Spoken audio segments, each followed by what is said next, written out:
గ్రామంలో ఒక చిన్ని నిరుపేద కుటుంబం కదా. అన్ని ఆశలు కొడుకు మీద పెట్టుకొని కొడుకుని తనకున్నంతలో ఎంతో గొప్పగా చదివించాడు ఆ తండ్రి. మరి ఆ కొడుకు తండ్రిని, తల్లిని, తనకున్న చెల్లిని చూశాడా? చూడలేదు. తన స్వార్థం చదువయ్యే తన తన కాళ్ళ మీద తను నిలబడేంత వరకు వాళ్ళ మీద ఆధారపడి ఉన్నాడు. ఒక్కసారి రెక్కలు వచ్చాక ఆకాశంలోకి ఎగిరిపోయాడు. తిరిగి కూడా చూడనంత దూరంగా ఎగిరిపోయాడు. అన్నీ తానే అనుకొని పెంచిన తండ్రికి మిగిలింది నిరాశే. కూతుర్ని కూడా పట్టించుకోకుండా కొడుకు మీద ఎన్నో ఆశలు పెంచుకొని పెంచాడు ఆ తండ్రి.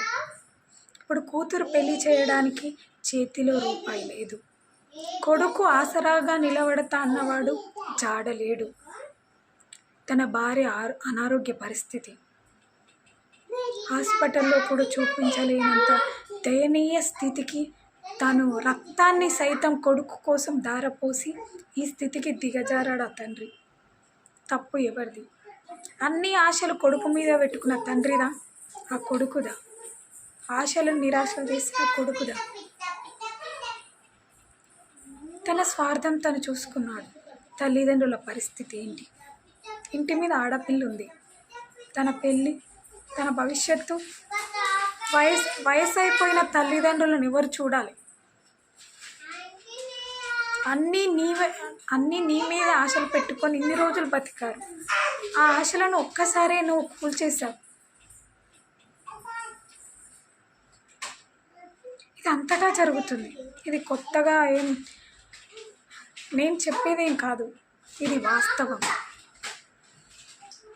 ప్లీజ్, తల్లిదండ్రులు మిమ్మల్ని చదివిస్తుంది మీ కాళ్ళ మీద మీరు నిలబడి మీతో పాటు వాళ్ళని నిలబెడతారని.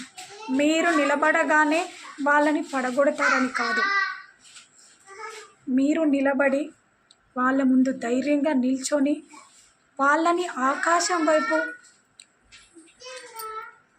గర్వంతో నిలబడేలా చేయండి. పోనీ మీ వల్ల అది అవ్వట్లేదు, కనీసం మీకు అయినంతలో చూడండి. వాళ్ళతో అవసరం ఉన్నంతసేపు వాడుకొని వాళ్ళ అవసరం తీరాక వాళ్ళని రోడ్డు మీద వదిలిపెట్టకండి. ఈరోజు ఒక కొడుకు తన చెల్లిని, తన తల్లిని, తన తండ్రిని నడి రోడ్డు మీద నిలబెట్టి తన స్వార్థం తను చూసుకున్నాడు.